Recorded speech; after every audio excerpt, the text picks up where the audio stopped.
More than 20,000 people took to the streets to demand calls for early elections after the country's deputy prime minister resigned over an alleged corruption scandal. Chanting, "Get out, get out." Some of the protesters overturned cars and torched vehicles. Others hurled rocks at police.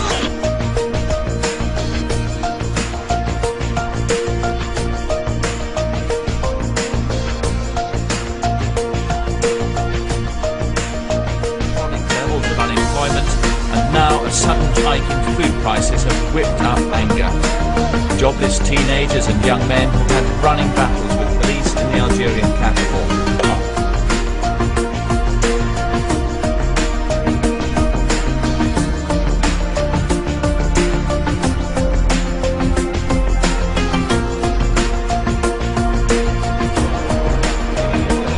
Buenos Aires' main train station was blocked at peak hour as workers demanded the prosecution of railway workers José Pedraza and Juan Carlos Fernández, whom they blame for the murder of Workers' Party member Mariano Ferreira.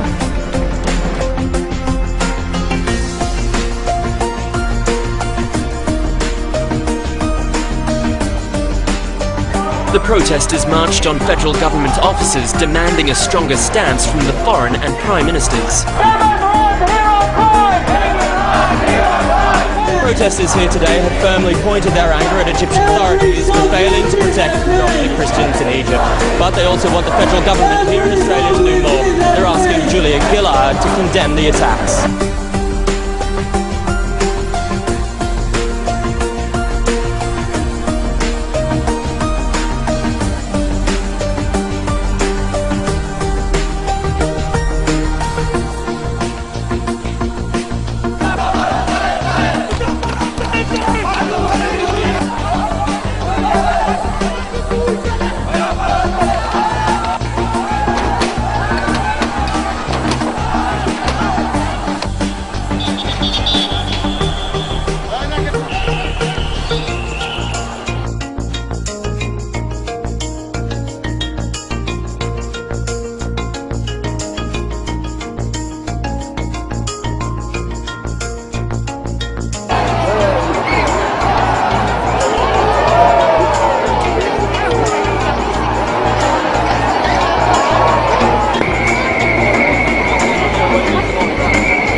Our demand is really from Canadian general public and Canadian government perspective. We want to educate and make them aware that what atrocities he has committed.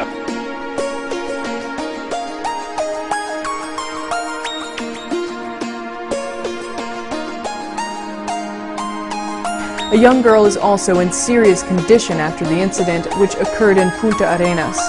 Protests in the Magallanes region, characterized by roadblocks cutting off essential routes, have paralyzed transportation in the region and led to looting similar to those seen in Bolivia when cuts in government subsidies saw gasoline prices rising by as much as 83%.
Protests continue in Egypt. They want President Mubarak to end his 30-year rule.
About 5,000 tribal villagers took part in protests on Wednesday in the town of Maithon in India's eastern Jharkhand state, demanding jobs from the local power company.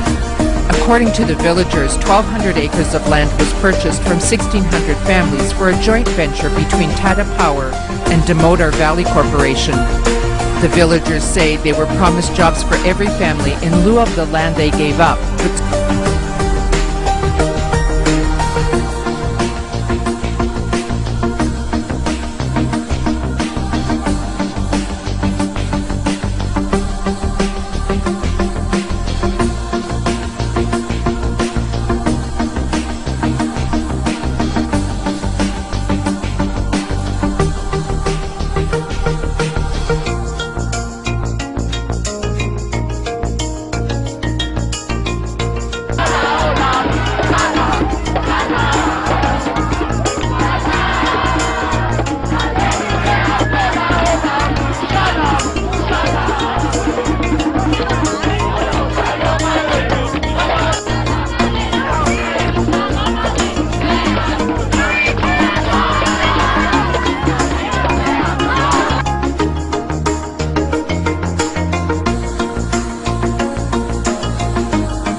Well, around 1,000 people gathered in the Jordanian capital of Amman today to protest over unemployment and rising living costs. The government slashed prices and taxes on some foods and fuel this week to help the poor, possibly fearing a replica of the deadly economic riots rocking Tunisia and Algeria. But many believe that the recent measures should be insufficient. One protester, wrapped in an Algerian flag, said that he was marching against price increases, but also in solidarity with the rest of the Arab world.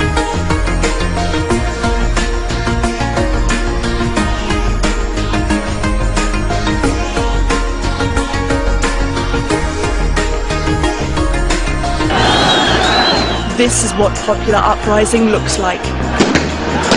After weeks of scenes like these across the country, resulting in dozens dead. It appears to be the end for Tunisia's president after 23 years in power. And by such a dramatic political development. The demonstrations started as a reaction to massive unemployment, price hikes and rampant corruption within the government. Police and security forces responded violently, in some cases firing live rounds into crowds.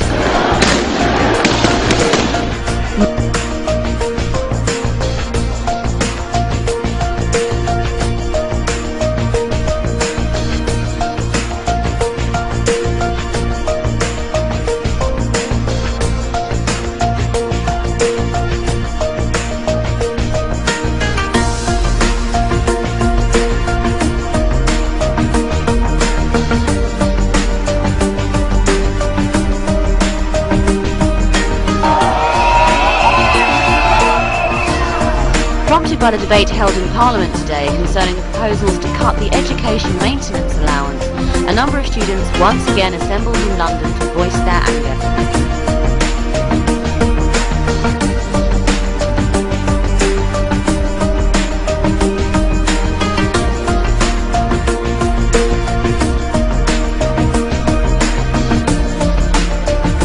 Obama to raise the issue of human rights in Tibet. On Tuesday, Chinese leader Hu Jintao arrived in the United States on a state visit, and protesters were out in force ahead of his arrival. Tibetans and their supporters were outside the White House to draw attention to human rights abuses in Tibetan regions of China, and later occupation has resulted in the death of over 1 million Tibetans, the destruction of traditional Tibetan culture, and the suppression of freedom of speech and religion. Tibetan groups and other organizations will be holding events across the US capital all week to highlight rights abuses by the communist regime during whose visit.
A clear call for their country's leader to step down.